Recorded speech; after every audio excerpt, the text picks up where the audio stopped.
Mes prochains invités, quand on parle d'économie, d'énergie, ça nous concerne tous.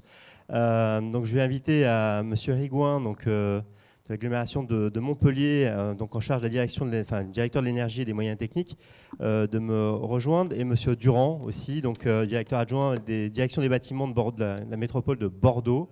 Oui, effectivement, messieurs, tous les deux, vous avez un patrimoine assez important à gérer en gestion. La notion de mesure d'efficience énergétique n'est pas nouveau. Ça a été un engagement de vos collectivités de s'engager, mais extrêmement concrète. Sans plus attendre, Monsieur Hérigouin, je vais peut-être compléter ma présentation et vous vouliez nous parler de ces enjeux pour la métropole de Montpellier. Merci à tous d'être présents. Donc sur Montpellier, en fait c'est Montpellier et la métropole, parce qu'on a la chance à Montpellier, comme je crois à Bordeaux, d'avoir à la fois un maire et président de la métropole, Philippe Sorel à Montpellier, qui sont en train de regrouper les services. Et donc moi je vais vous parler plus de Montpellier, parce que je me suis occupé du patrimoine de la ville, mais demain, c'est-à-dire début 2018, j'aurai en charge et la ville et la métropole pour tout ce qui est énergie. Et donc, pour information, donc je suis aussi co-animateur du groupe de travail énergie de l'AITF, Association des ingénieurs territoriaux de France. Et donc, ce travail en réseau est très important, très intéressant. On représente environ 5000 ingénieurs dans les collectivités locales et il y a un groupe de travail spécifique sur l'énergie qui se réunit 2 fois par an. D'ailleurs, s'il y en a certains qui sont intéressés, n'hésitez pas à faire signe. Je vous inviterai aux prochaines réunions et je vous donne aussi un rendez-vous à Montpellier les 15 et 16 mai prochains, puisqu'on organise la rencontre nationale de l'ingénierie territoriale avec le CNFPT. Et le thème, c'est la transition, donc la transition énergétique notamment. Donc n'hésitez pas à coucher cette date sur votre agenda et on vous accueillera volontiers à Montpellier. Et enfin, je suis aussi cofondateur de l'association Négawatt. Vous verrez en quoi, certains connaissent peut-être, il y a un éminent collègue qui est au premier rang, qui connaît bien aussi ce sujet-là et qui œuvre au niveau international sur nos thèmes qu'on voit aujourd'hui à l'échelle de Montpellier ou du bâtiment. Et donc vraiment, c'est un enjeu qui nous concerne tous. Alors Montpellier, pourquoi il se passe des choses? Déjà parce qu'il y a un élu délégué à l'énergie. Il y a cette volonté politique depuis plus de 30 ans à Montpellier de peser dans le domaine de l'énergie. Ça, c'est quelque chose de très fort, parce que ça nous permet, à nous, ingénieurs, d'avoir une aide, un tandem avec les élus. Et puis le leitmotiv à Montpellier, c'était très simple. C'était, il faut que ce soit bon pour le portefeuille, économie, ça a été évoqué tout au long de la matinée, mais aussi que ce soit bon pour l'environnement. Donc on a vraiment cette double lecture. Et pour donner quelques idées, alors très rapidement, on a une version intégrée de l'énergie à Montpellier, c'est-à-dire qu'on a un petit bureau d'études, donc on voit la conception des nouveaux équipements, les rénovations de chaufferie, mais aussi tous les nouveaux projets neufs. On donne notre patte sur ce qu'il faut mettre dans la chaufferie, dans les équipements. On entretient nous-mêmes les chaufferies. Ça aussi, ce n'est pas très courant, mais ça permet d'avoir un petit peu, comme ça a été évoqué précédemment, une vision de cet aspect-là qui est capital. Ça a été dit tout à l'heure, les mains des personnes qui font vivre les équipements. Et puis, bien sûr, on paye toutes les factures, ce qui a été évoqué. Donc, on a cette vision en coût global. Et un message que je voudrais vraiment faire passer à tous autour dans cette table, à cette grande assemblée, c'est toute la partie conception, dans la partie amont, doit être orientée pour les gens qui sont sur le terrain. C'est vrai pour les factures, on en a évoqué longuement avec Énergie, mais c'est vrai aussi pour les chaufferies. Il faut savoir que les gens qui sont dans les chaufferies, ce sont eux qui font l'efficacité énergétique. C'est eux qui font le réglage, le pilotage et la gestion. Alors, on a parlé des drivers tout à l'heure, mais pour vous, l'énergie, c'est le deuxième poste de dépense du territoire. Hein. Alors, je vais vous donner un ordre de grandeur. Tous les 5 ans à peu près, l'ADEME, avec notre association d'ingénieurs territoriaux, lançons une enquête, là c'était TNS Sofres qui l'a fait en 2012, sur les coûts énergétiques dans les collectivités. Et ça, c'est le point d'entrée numéro 1. On a dit tout à l'heure qu'il fallait mesurer. Très souvent, les gens ne savent pas combien ils dépensent, déjà chez eux, chez vous-même. Est-ce que vous savez tous combien vous dépensez en eau et en énergie? Je ne fais pas un sondage. Non, déjà dans un foyer. Et puis dans les collectivités, le fait de regarder ça et d'avoir ce chiffre de l'ordre de 50 € par an et par habitant, c'est la porte d'entrée pour nous. Parce que ça permet de donner un point de repère. Et par exemple, dès 10 000 habitants, un élu, un maire, comprend que l'énergie, surtout si on y rajoute en plus les dépenses d'eau, c'est plus d'un demi-million d'euros par an. Et effectivement, dans cette enquête, on montre qu'effectivement, souvent, c'est le deuxième poste de fonctionnement dans les dépenses des collectivités. Alors là, ça commence à faire réfléchir. On dit, on est tous sous pression, l'État aussi sous pression financière. Donc, comment agir dans ce domaine-là? Et donc, ce point de repère-là est vraiment important. Et nous, au niveau de l'AITF, on pense que dès 10 000 habitants, là, ça surprend, dès 10 000 habitants, un économe de flux est rentable dans les collectivités locales. Alors ça surprend, parce que 10 000 habitants, ce n'est pas une très grande taille de collectivité, mais quand on voit les 500 000 euros, on a 10% d'économie uniquement sur le volet bonne gestion, bon pilotage des températures, traquer les fuites d'eau après compteur. Donc on a un vrai enjeu de démultiplier ces économes de flux dans les collectivités. Donc quelles sont nos responsabilités, nous? C'est la technique, il ne faut pas se faire raconter des salades entre guillemets par les fabricants, il faut avoir une capacité d'expertise interne, faire le bon choix. La gestion, on va en parler bien sûr avec Énergisme, là, tout le travail qu'ils vont pouvoir nous aider à faire. Et puis un volet qui est moins connu, c'est un volet pédagogique. Il faut pouvoir expliquer, faire simple, ça a été dit plusieurs fois, comment expliquer aux gens des nouveaux bâtiments, comment les utiliser pour les conducteurs chauffeurs aussi, comment leur mettre des tableaux de bord qui puissent utiliser soit sur place, soit à distance pour pouvoir piloter les équipements. Et alors, un exemple de feedback qu'on peut faire, et c'est la courbe que j'amènerai sur mon île déserte si je devais partir, c'est la réalité des dépenses en rouge, ça s'appelle le compte administratif dans les collectivités locales. On regarde chaque année combien on a dépensé en réel. Et en vert, ce serait le coût de l'inaction, si on n'avait rien fait, si on avait laissé dériver selon l'inflation et le patrimoine. On n'a pris volontairement que 2 paramètres, parce que les élus le comprennent. L'inflation, ils connaissent. Le patrimoine construit ou vendu, ils connaissent aussi. Et donc, on a déduit, bien sûr, de cette ère, mon coût de salarial, le coût d'une dizaine d'équivalents temps plein, à peu près à Montpellier. On a déduit, bien sûr, les travaux d'économie d'énergie. Et on arrive à en cumuler sur une trentaine d'années à 63 millions d'euros. C'est votre salaire en 2008 qui a augmenté ou... Alors, ce qui s'est passé, c'est que le creux dans la cour verte, c'est en fait une partie du patrimoine de la ville est partie à la métropole. Donc c'est pour ça que le patrimoine ayant baissé, on a baissé bien sûr en fonction. Mais encore une fois, s'il y en a qui veulent des informations plus précises là-dessus, n'hésitez pas à venir me voir. J'ai des documents que je peux vous laisser sur comment on monte ce tableur, comment on peut, je dirais, visualiser. Ça a été dit aussi plusieurs fois ce matin, comment rendre intelligible le retour, parce que ça ne se voit pas à l'énergie, si ce n'est par les euros et comment on peut montrer les résultats. Alors, et c'est encore plus dur de voir les économies en fait. Voilà. Et donc quand on voit la dernière sur 2015, enfin c'est 2016 en fait, on est allé jusqu'à 2016 bien sûr, on a grosso modo divisé par 2 l'intensité des dépenses par mètre carré, chauffé éclairé bien sûr en euros courants. Voilà, donc juste un petit retour pour vous montrer comment cet retour d'information, on en a parlé bien sûr avec Cédric Borel longtemps sur les écoles BPOS pour donner une idée de ce que ça peut nous aider pour montrer les choses. On fait un suivi très simple sur les écoles BPOS. On regarde ce qui rentre dans le bâtiment, ce qu'on achète. C'est en bleu foncé et bleu clair. Bleu foncé, c'est le chauffage et en bleu clair, c'est l'électricité qu'on achète. En jaune, c'est le photovoltaïque réinjecté sur le réseau parce qu'économiquement, c'est plus intéressant. Et au bout de 12 mois, en cumulé, c'est la courbe rouge, il faut qu'on soit supérieur à 0. C'est un exemple de retour facile à comprendre, et puis on peut expliquer aux gens qu'est-ce que c'est qu'une école BPOS, quoi. Alors que la réglementation montre que c'est un petit peu compliqué. Puis dernière slide, pour expliquer un petit peu l'enjeu que l'on a avec Énergie, notamment sur ce volet gestion, la sobriété et l'efficacité. C'est-à-dire comment, derrière, mettre en priorité, non pas la production, parce que souvent quand on parle d'énergie dans la presse, on voit la production nucléaire, charbon, de moins en moins, heureusement, gaz, renouvelable, mais la priorité absolue pour nous, c'est de dire on a ce gisement de mégawatts, c'est 12 millions d'euros à Montpellier, ville et métropole, de dépenses d'énergie. Comment taper dans ce gisement de négawatts ou de néga-euros, comme vous voulez, pour diminuer les dépenses, justifier bien sûr un certain nombre de créations de postes et bien sûr faire des retours à la collectivité. Vous avez vu, c'était quand même des sommes très importantes. Et donc l'automatisation du traitement des données va nous aider fortement sur les 2 premiers volets. Et bien sûr, une fois qu'on a fait ça, on peut commencer à faire des énergies renouvelables et puis aller vers le sens de la baisse de l'intensité énergétique globale par rapport aux ressources fossiles notamment. Je vous remercie. Malgré des métropoles qui explosent en termes de croissance, d'accueil d'habitants, donc c'est un enjeu majeur. Oui, vous l'avez vu sur la courbe rouge, effectivement, depuis une trentaine d'années, malgré la très forte augmentation de Montpellier, comme à Bordeaux d'ailleurs, on a réussi à maintenir une ligne de crête sur les dépenses. Mais encore une fois, le point de repère, c'est les 50 euros par an par habitant. Et dans les entreprises, c'est pareil, essayer d'avoir des points de repère, d'où l'importance du travail en réseau.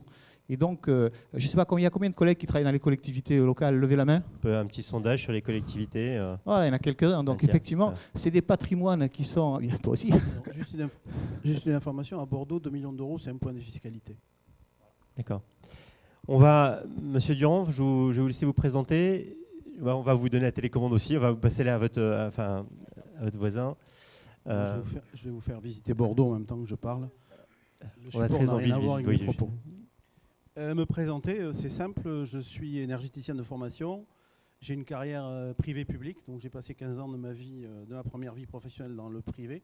J'ai travaillé pour 2 groupes industriels dans les domaines de ce qui s'appelle aussi les building automation et système de management de l'énergie pendant 15 ans. Et depuis 15 ans, j'ai changé de métier. Je suis devenu d'abord fonctionnaire, c'est un premier métier.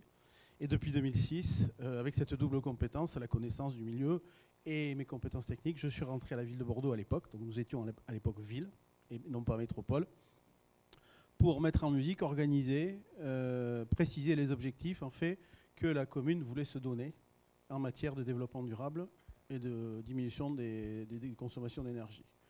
Donc je vais être bref sur l'histoire en fait. Donc 2006, en 2006-2007, on établit la stratégie. Et concernant la stratégie, on a pratiquement fait phase par phase et ce qu'on a vu sur la présentation de la personne de H3C, on a suivi pratiquement phase par phase ce qui s'est passé. Mise en place de l'organisation, donc création des postes, identification des budgets, calage des objectifs, pose du référentiel et on démarre. Donc je vais à la fin tout de suite. 2007, budget, énergie, eau, ville de Bordeaux et maintenance technique, puisque la maintenance, on l'a bien vu dans tout ce qui a été dit depuis tout à l'heure, on voit très bien qu'il y a une relation directe entre la performance et la qualité de la maintenance. Donc dissocier la maintenance de l'efficacité énergétique, c'est selon moi une erreur. Donc 12,9 millions d'euros de budget en 2007, 2017, 13,1 millions, avec entre les deux 40% d'augmentation en moyenne des fluides. 15 millions d'euros de coûts évités et à peu près 9 millions d'euros d'investissement, travaux et personnel. Mais ce qui est intéressant, on reviendra sur vos patrimoines respectifs à gérer. Quand même, quand vous êtes arrivé, vous étiez tout de suite outillé quand même. Vous avez fait Alors nous, on a eu de la chance, j'ai eu de la chance, puisqu'en fait, quand je suis arrivé, il y avait un premier écueil qui avait été franchi. Il existait déjà dans la collectivité un outil de suivi, qui était certes embryonnaire, mais au moins j'avais une historique des consommations. Et donc, à cette époque-là, je savais déjà qui consommait quoi et comment. Voilà. Ça a été le premier. Je vous ai interrompu, pardon. Non, je vous en prie. C'était la fin de mon propos sur l'histoire, entre guillemets. Je voulais insister sur 2 choses, puisque je travaille dans une collectivité, c'est le poids politique. En fait, dans une collectivité, rien ne se fait si on n'a pas un portage politique fort. Il faut bien en être conscient. J'ai eu la chance à l'époque d'avoir un maire qui avait une vraie conscience environnementale et qui l'a toujours d'ailleurs, vous savez, c'est Alain Juppé. Donc en 2007, la ville de Bordeaux propose une charte de l'écologie urbaine qui s'intéresse essentiellement aux services. En 2008, on vote un plan climat, un agenda 21. Inspiré des modèles anglo-saxons. Inspiré des modèles anglo-saxons. Et dans ce plan climat, on identifie déjà, la personne d'H3C en a parlé, le PICO, c'est-à-dire le système de crédit revolving, c'est-à-dire d'identifier dans la collectivité une ligne budgétaire réservée spécifiquement aux économies d'énergie. Donc un portage politique fort et un portage de l'administration très fort. C'est-à-dire que toute la chaîne, si aujourd'hui, je pense, ce que je qualifie d'une réussite, si nous avons réussi, c'est parce qu'en fait, depuis le début jusqu'à la fin, et pendant 10 ans, en fait, on a été porté politiquement et on a été porté par l'administration. C'est-à-dire qu'il n'y a jamais eu de défection. Le plan qui a été imaginé en 2007, il a été porté jusqu'en 2015, jusqu'à la fin du premier mandat 2014. Voilà. Merci. Alors, on voulait vous faire voyager à Bordeaux quand même. Oui, voilà, c'était vous donner l'envie de venir et vous montrer que la métropole, depuis effectivement, la métropole est arrivée. Donc je ne sais pas si vous voulez que j'embraye sur la partie. Oui, on y va. Enfin, vous aviez en plus une configuration intéressante parce que la notion de mode de fonctionnement de la métropole est originale. Ouais. Vous avez des catalogues de services, on y vient. Et en plus, elle était pilotée par le maire. Je vais faire le joint entre guillemets avec Énergisme. Donc effectivement, dans toute la démarche qu'on déploie depuis ces 10 dernières années, on est en recherche d'outils. Vous imaginez. On veut mesurer, on veut compter, on veut reporter. Et entre 2007 et 2014, on fait avec ce qu'on a. On fait avec Excel, on se débrouille, mais on imagine déjà, on est à la recherche d'autres outils plus performants. En 2014, on est sur l'écriture d'un cahier des charges qui doit aboutir à une consultation pour se doter d'un outil qu'on ne connaît pas, bien sûr, mais qui nous rendra 4 services. Le contrôle des factures, bien sûr, suivant ce qu'on a dit. Le reporting sur les factures, informer nos directions de qui consomme quoi. La gestion des abonnements, aller chercher des économies sur les abonnements. La mesure de la performance. Est-ce que vous avez tout externalisé chez vous? Alors nous, on est tout externe, c'est-à-dire que nous n'avons pas, à contrario, c'est intéressant de mon voisin à internaliser, on est dans le faire-faire. Nous ne faisons rien, entre guillemets, bien sûr. On ne fait pas... Rien faire, c'est beaucoup faire déjà. Oui, voilà, c'est ça. On ne fait pas, on fait faire plutôt. Donc on est en recherche de cet outil et on travaille aussi en même temps on déploie un système de supervision technique des bâtiments. On travaille sur la récupération de données techniques. Donc on commence aussi à être intéressé et alerté par l'IoT. En 2014-2015, la métropole arrive. C'est-à-dire la métropolisation, c'est la ville de Bordeaux intègre et plusieurs communes se mutualisent avec la métropole. Donc on passe de 1 million de mètres carrés à 1,8 million. Il y a 1500 agents, tous services confondus, qui intègrent les nouveaux services. Donc c'est une fusion, entre guillemets, une métropolisation, une mutualisation, avec tous les soucis que ça peut poser en termes de locaux, de déménagement, de postes, de choses comme ça. Donc entre 2014 et 2016, finalement, on a surtout essayé de ne pas couler et de se réorganiser. Et les projets structurants ont été mis en veilleuse. D'accord ? Aujourd'hui, on se retrouve donc dans une situation où c'est une spécificité de la métropolisation bordelaise. En fait, le président, qui est aujourd'hui toujours Alain Juppé, a voulu ce qu'il appelle une métropolisation à la carte. C'est-à-dire tous les services ont été invités à faire. On a produit un catalogue de services. C'est-à-dire on peut gérer les finances, les marchés, le bâtiment, le transport, etc. Et les 28 communes de la métropole, qui constituent la métropole aujourd'hui, sont appelées à se prononcer tous les ans, en février, par décision de leur conseil municipal, sur la volonté qu'elles manifestent de mutualiser une partie des services que la métropole peut leur offrir. Donc on est rentré dans un cycle de changement permanent, puisqu'en 2016, il y a 2 communes, pour ce qui concerne mon activité, il y a 2 communes qui ont mutualisé leur patrimoine. Alors mutualiser leur patrimoine, ça veut dire confier à un service commun la gestion du patrimoine de la collectivité, transférer les agents et transférer les budgets de fonctionnement qui sont liés donc à la maintenance et à l'exploitation des bâtiments.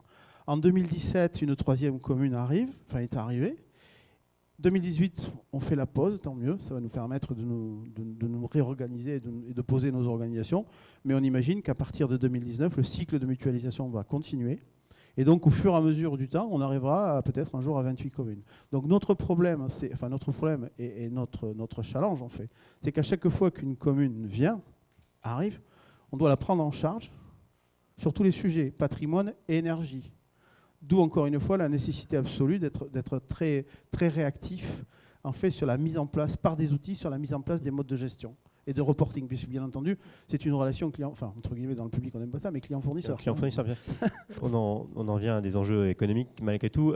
Juste quelques chiffres, parce que le nombre de bâtiments gérés et de points de collecte aujourd'hui, chacun. Alors aujourd'hui, la ville-centre reste quand même fait l'effet échelle. Donc la ville de Bordeaux, c'est 250 sites et 400 bâtiments, toutes typologies confondues, enseignement, sport, culture. La métropole aujourd'hui et les 3 villes qui sont arrivées, on est à 600 sites, d'accord, 1,8 million de mètres carrés de plancher et à peu près 5000 points d'abonnement, tout fluide confondu au gaz et électricité. C'est pour ça que vous avez écrit 40 factures. 40 000 factures, parce qu'en fait, quand on regarde 5000 points en fonction de la fréquence de facturation des différents fluides, au gaz, électricité, on arrive à un volume à peu près de 40 000. Monsieur Hérigoin, on est assez proche en termes de chiffres. Disons que la métropole de Montpellier est un peu moins grande que la leur, puisque nous, c'est environ 450 000 habitants. Toi, je crois que c'est 600 000 à peu près. On est 700 000 habitants. Donc, effectivement, mais on a effectivement, nous, autour de 4 000 points de livraison quand même. Et donc, c'est vrai que tout le travail qu'on fait, de la même manière qu'il faisait auparavant, avec du tableur Excel, une personne dédiée à ça, et avec un travail de plus en plus compliqué. Les factures, pour tous ceux qui gèrent les factures, on voit que c'est de plus en plus compliqué, l'achat d'énergie. Donc, tout cela va nous libérer du temps pour faire de la maîtrise de la demande d'électricité notamment. Et ça, c'est très important parce qu'on s'aperçoit, on voit bien sûr, on corrige déjà des anomalies, déjà on ne voit pas tout bien sûr. Et ce qui est vraiment important dans le travail qu'on va faire avec Energym, c'est la priorisation de ce qu'il y a à faire. Parce qu'il faut faire très attention à ne pas vouloir aller trop dans le détail au départ, parce que c'est des milliers d'informations. Je ne donne qu'un exemple sur la télégestion des bâtiments. Sur nos 270 chaufferies, on en a 180 en télégestion, donc avec les données de température, de consommation de fluide notamment. On s'est limité très fortement au nombre de données pour que les conducteurs de chaufferie voient tout de suite s'il y a une anomalie ou pas, pour que derrière, prioriser les actions. Ça, c'est très important. Et un élément que tu n'as pas précisé, que je crois que ce serait intéressant que tu le dises comme tu as fait, il a recruté lui aussi un spécialiste réseau, je dirais, fluide, énergie. C'est très important de garder, même si c'est externalisé, puisque c'est le cas chez toi, de garder des compétences en interne pour pouvoir garder le pilotage. La stratégie de 2007, c'est de garder la compétence et la maîtrise sur tous les sujets. Donc en fait, on a recruté sur chaque thématique des ingénieurs en général qui pilotent une thématique. Donc on a intégré dans ces thématiques-là, bien sûr, le génie climatique, l'électricité, mais aussi, on a aussi intégré la partie compétences réseau informatique, de façon à tisser un lien d'abord avec les services de la collectivité, puisque tout repose en fait sur la relation qu'on a entretenue avec le service informatique et la qualité de cette relation qui nous a permis d'évoluer dans le temps. On a parlé d'une vision, hein, vous avez argumenté que pour vous, la connectivité, l'IP, c'était le 4e fluide du bâtiment. Oui. Et vous le matérialisez comme ça, y compris demain dans les appels d'offres. Vous avez un lot dédié à cette thématique-là. On se pose la question aujourd'hui. Cette proximité avec l'informatique, en fait, nous permet d'avoir cette vision. On a identifié que pour nous, l'IP, c'est le 4e fluide du bâtiment. On doit le considérer comme ça aujourd'hui.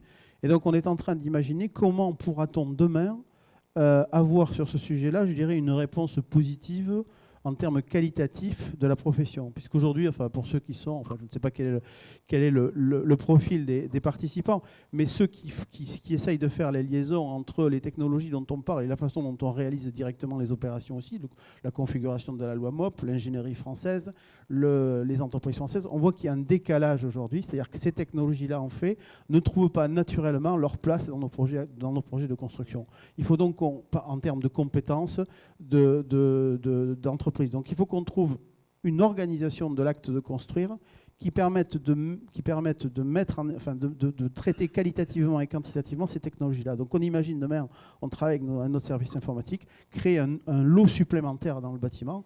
Traditionnellement, il y a un chauffage, ventilation, climatisation, un lot électricité, courant fort, courant faible. Et puis on jongle un peu entre les deux, entre les automates, les réseaux. Enfin voilà, et à la fin, on imagine créer un lot qui s'appellera la Smart Building. Enfin, on ne sait pas quel nom on lui donnera, peu importe, mais qui regrouperait ces technologies-là et qui nous permettrait d'avoir en face de nous, à la fois en termes d'ingénierie et à la fois en termes de prestations, des entreprises et des personnes. Je pense que ça y est de gens qui ont des idées sur le nom que vous devrez donner à ce lot. Je vous ai interrompu aussi tout à l'heure, je vous ai interrompu plein de fois, je suis désolé. Vous avez parlé de démarche de cahier des charges. Donc 2017, il fallait trouver une solution. Oui. Là, vous avez fait des appels d'offres, vous avez eu tous les grands... rattrapé par la patrouille, par la métropolisation, puisqu'en 12 mois, on passe d'1 million de mètres carrés à 1,8 million. On double le nombre de factures et 100 personnels supplémentaires. 6 ou 7 personnes dans votre service, je ne sais plus sur cette partie. Donc une urgence, c'est comment je vais traiter les factures qui m'arrivent. Avec un phénomène supplémentaire, c'est la dématérialisation des factures. L'État met en place et continue à déployer le système de dématérialisation des factures. Donc aujourd'hui, c'est un sujet supplémentaire. Et une urgence, c'est l'histoire de la rencontre avec Énergis, en fait. Je ne sais pas comment on s'est rencontrés d'ailleurs. Je pense que c'est un de mes collègues qui travaille sur les programmes européens qui vous a fléché vers nous. Donc on a rencontré Énergisme. On a quand même pris le soin, puisque nous avions déjà notre cahier des charges en écriture, on avait déjà une bonne vision de ce que l'on souhaitait. Ça s'est passé en 2 temps. D'abord, on a fait 4 ateliers sur les 4 thématiques que je décrivais, c'est-à-dire que facture, reporting, performance, IoT. On a fait 4 demi-journées de travail. Chaque demi-journée étant consacrée à une thématique, avec en face les représentants de la collectivité qui avaient les compétences pour traiter du sujet. Donc on a vérifié, entre guillemets, on a qualifié par ce mode-là le fait que Énergisme répondait à nos besoins. Et on a eu de la chance, entre guillemets, c'est le ministère des Achats publics, c'est qu'Énergisme était référencé à l'UGAP. Donc ça nous a permis de contractualiser avec Énergisme. Ça nous a fait gagner un an. Ça nous a fait gagner un an, puisqu'avec la procédure des marchés publics, en fait, il aurait fallu lancer une procédure. On avait déjà 12 mois de procédure. Donc en fait, l'urgence, on a pu répondre à l'urgence comme ça. Et votre approche rationnelle de dire on y va, on essaye, on avance, a été aussi mesurée par l'investissement, qui était peut-être On a parlé d'équivalent temps plein par rapport à l'engagement financier. Moi, je retiens vous prenez une chose, je crois que c'est la personne de Perial qui en a parlé, c'est la valeur ajoutée du personnel aussi. Moi, j'ai aussi 2 personnes qui passent 70% de leur temps à traiter du papier, à regarder les factures. Et elles passent 30% de leur temps à traiter, en fait, à trouver et à traiter. Je trouve d'abord, en termes de valorisation de l'individu, c'est pas des métiers très valorisants. Donc, il y a la valeur ajoutée. Et puis, il y a la performance, puisqu'aujourd'hui, j'ai à peu près le même ratio en tête, 70%, quoi.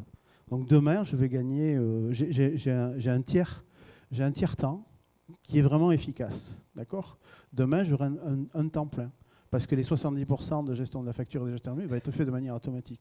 Donc c'est une manière aussi de répondre aux difficultés qu'ont les collectivités aujourd'hui à créer aussi des postes. Là, vous avez démarré à collaborer il y a moins de 6 mois, je crois. Enfin, oui. C'est assez récent. Donc vous avez commencé à collecter toutes les factures. Alors nous, on avait les factures. Donc on avait la chance parce qu'on avait déjà une base de données. Donc ils ont pu déjà réimporter notre historique, quoi. On travaille actuellement sur l'arborescence du patrimoine. Et on a un objectif qui est celui de début d'année, quoi, pour commencer au moins le contrôle des factures, quoi. Côté Montpellier, vous aviez un autre témoignage à nous apporter? Non, c'est juste un complément concernant l'organisation interne des collectivités. C'est vrai que ce qu'on évoque dans nos 2 collectivités n'est pas partout la même chose. Très souvent, les factures sont dispatchées dans différents services, sont payées de manière, je dirais, complètement aléatoire. Et donc, le fait de... Reste tout simplement, il faut les payer, ces factures. Donc, le fait de les regrouper dans un même endroit, de mettre de la matière grise dessus, déjà en interne, ce qu'on a fait nous, d'avoir l'historique dont tu parlais, hein, c'est déjà super important de voir qu'est-ce qui se passe. Et après, derrière, maintenant, on rajoute une nouvelle couche d'intelligence grâce à ce dispositif qui a libéré du temps, effectivement, pour faire vraiment de la maîtrise de l'énergie. Et je pense que l'intérêt de ces energy managers, en anglais, ou les économes de flux dans nos collectivités, mais c'est vrai aussi dans toutes les entreprises, on l'a bien vu dans la gestion de patrimoine ou autre, c'est qu'il y a vraiment des gains énormes à faire. Ça, c'est pas assez connu. Et l'enjeu pour les collectivités, c'est de garder l'argent à la maison. C'est d'éviter que l'argent, déjà pour les flux d'eux-mêmes, mais aussi les anomalies de facturation ou autres, restent sur place. Et donc vraiment, il y a je dirais, des tas de métiers qui sont à développer dans nos collectivités. On a parlé bien sûr des responsables réseau, et on a la même chose à Montpellier. On a un technicien qui est passionné par ces questions-là. On a la télégestion, d'être l'interlocuteur des bureaux d'études, parce que très important, on s'aperçoit que dans les bureaux d'études, il y a vraiment un travail en commun à faire. H3C l'a présenté un petit peu, mais ce n'est pas tout le monde qui est à ce niveau-là. Cette conception orientée exploitation, penser qui va derrière être aux manettes, éviter un commissioning trop compliqué. Pour certains, ça parlera. Hein. Et donc, dans la mesure où la personne de terrain qui va entretenir l'équipement ou celui qui va payer les factures connaît l'équipement, est associé à la démarche, qui est cette appropriation, c'est un des éléments clés de la réussite de la construction d'un bâtiment, mais aussi d'un projet d'énergie dans une collectivité. Et votre métier devient tout à fait passionnant parce qu'on arrive dans les smart cities, où la notion on parlait de flux de l'IP, mais de connectivité d'IoT, de vie du citoyen. Vous allez prendre votre rôle encore de manière plus importante. L'enjeu après, c'est comme à Bordeaux, c'est l'agence locale de l'énergie, les agences locales de l'énergie, qui d'ailleurs pour les petites collectivités, on a parlé de 10 000 habitants tout à l'heure, mais pour les petites collectivités, il y a des possibilités, c'est le conseil énergie partagée. C'est comment mutualiser des économes de flux pour d'autres collectivités. Là aussi, il y a aussi de l'argent à gagner. Et donc, les syndicats d'énergie, les agences locales d'énergie peuvent justement faire ce travail de terrain. C'est vraiment un travail moi j'appelle ça les soldats de l'efficacité énergétique. Hein, il y a vraiment du boulot à tous les niveaux. Si je peux me permettre sur ce sujet, la métropole aujourd'hui a une ambition, c'est de devenir un territoire à énergie positive en 2050. Aujourd'hui, on est à 14 TWh. 1,6 milliard de factures énergétiques. Et le patrimoine public, ça représente epsilon, en fait, de cette ambition-là. Donc la question qu'on se pose aujourd'hui et qu'on s'est posée, c'est à quoi peut servir le patrimoine public ? Le patrimoine public, il peut servir à 2 choses. D'abord, l'exemplarité, même à 3. À l'exemplarité, parce qu'il est difficile de demander à des citoyens de faire des efforts si la collectivité n'en fait pas elle-même. La deuxième chose, c'est l'innovation. Il faut qu'on porte l'innovation. Il faut qu'on expérimente, il faut qu'on démontre.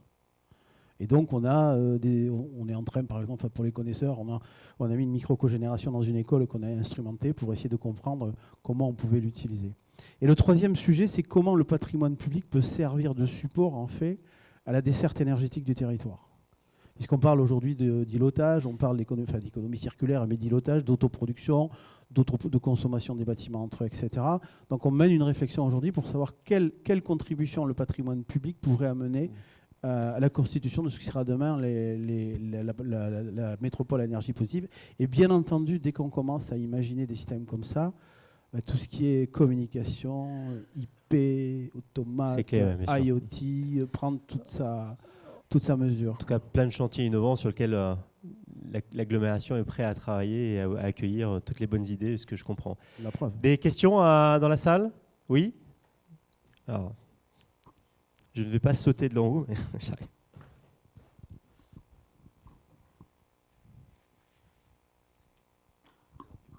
Oui, bonjour. Jacques Millery, JES. Je voulais savoir si, au-delà des travaux qui ont été faits sur les bâtiments, vous aviez aussi pu mener des travaux sur l'éclairage public qui représente comme une partie significative de la consommation énergétique des villes. Oui, bien sûr, c'est un enjeu fort. Vous avez vu dans le graphique où je vous ai montré la part du bâtiment qui est 75% des dépenses des 50 euros. Ensuite, c'est l'éclairage public. Bien sûr, là, il y a de nombreuses actions. Alors, par exemple, à Montpellier, on a un maire qui a été pionnier, un maire d'une petite commune de 17 000 habitants, qui a dit maintenant, on va carrément regarder, en discussion bien sûr avec les habitants, parce que c'est un sujet sensible, on va carrément arrêter l'éclairage public à certaines heures, dans certains endroits. Alors bien sûr, la police, tout le monde a dit mais ça va être accentuer la criminalité, les gens vont avoir peur, tout ça. Mais c'était un peu comme ça a été dit pour le patron de la SCPI, c'était son truc. Et donc il a décidé d'être volontariste là-dessus. Il a fait un essai. Les retours qu'il a eus ont été très surprenants. Les gens ont dit c'est très bien, j'avais de l'éclairage qui venait dans ma maison, qui me gênait pour dormir. Ça va dans le bon sens. Bien sûr, il y a les gens qui parlent bien sûr de pollution nocturne, des choses comme ça, mais il n'y a pas eu d'augmentation de la délinquance. Et tout, alors c'est plutôt dans les communes moyennes, ce n'est pas dans les grandes métropoles, mais il y a un enjeu fort déjà de dire est-ce qu'on a besoin ou pas d'éclairer. Alors bien sûr, ils ont gardé quelques axes, ils n'ont pas tout éteint. Il y a d'autres communes qui ont fait des variations de tension pour baisser l'éclairage à certaines heures de la nuit. Ça ne se voit pas. Je ne sais pas si tu l'as fait, toi, mais les gens qui l'ont fait ont dit... Il y a la ville d'Aurillac qui a fait un travail énorme. Ils ont divisé par 2 leur consommation d'éclairage public, justement par cette adaptation. Déjà, de combien de luxe on a besoin au sol?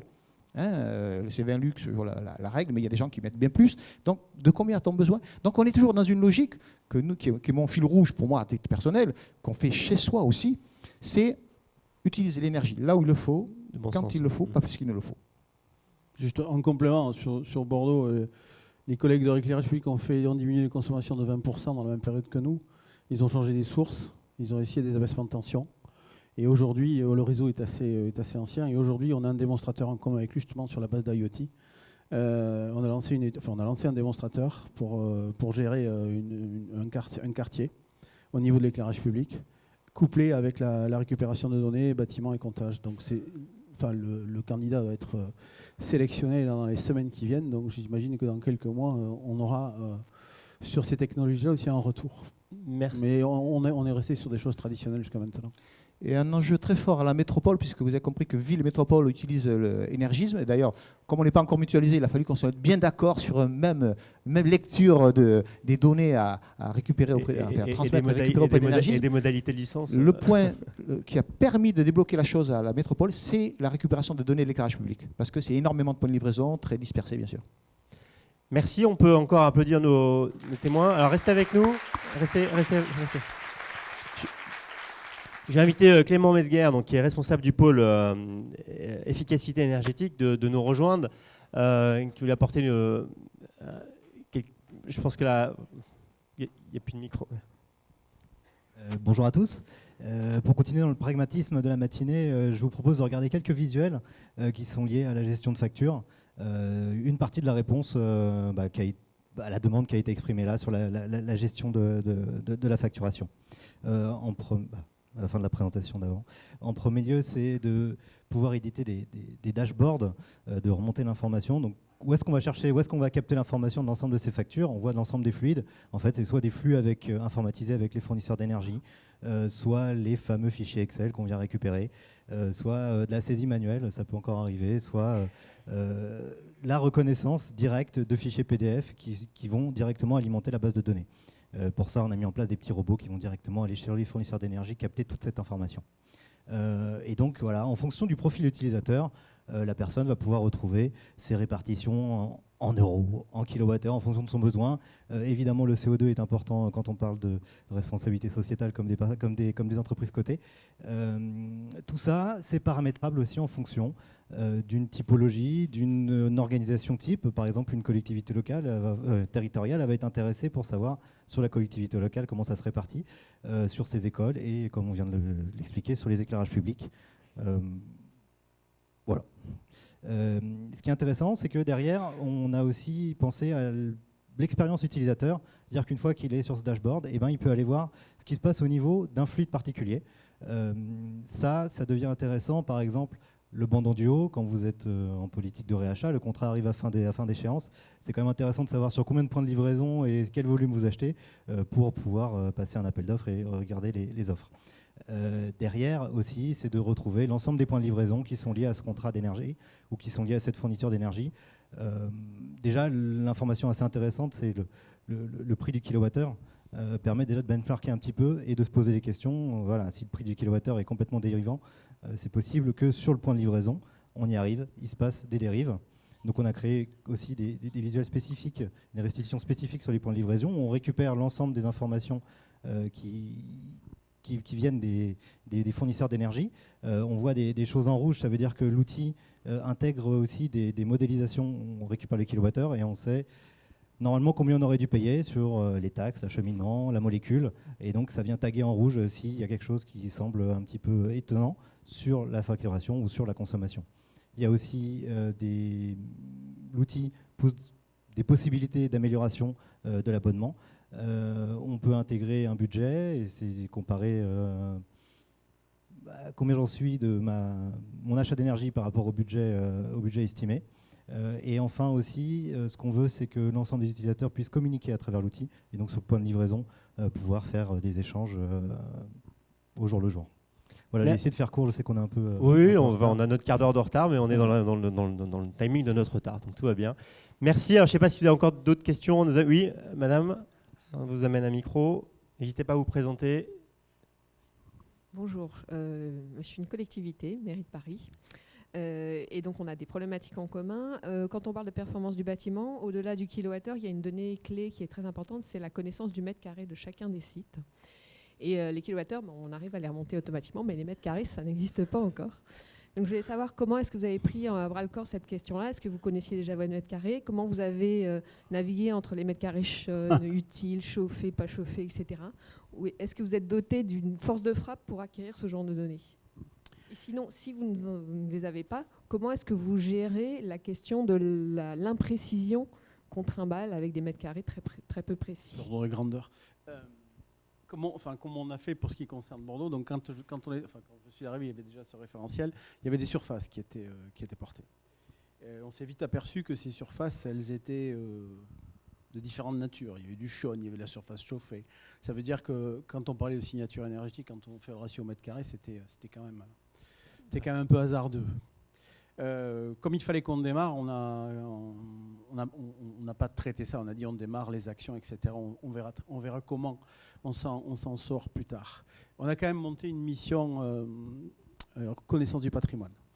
C'est-à-dire qu'on a un architecte et 2 techniciens qui fonctionnent à plein temps pour essayer au fur et à mesure de recaler ce référentiel.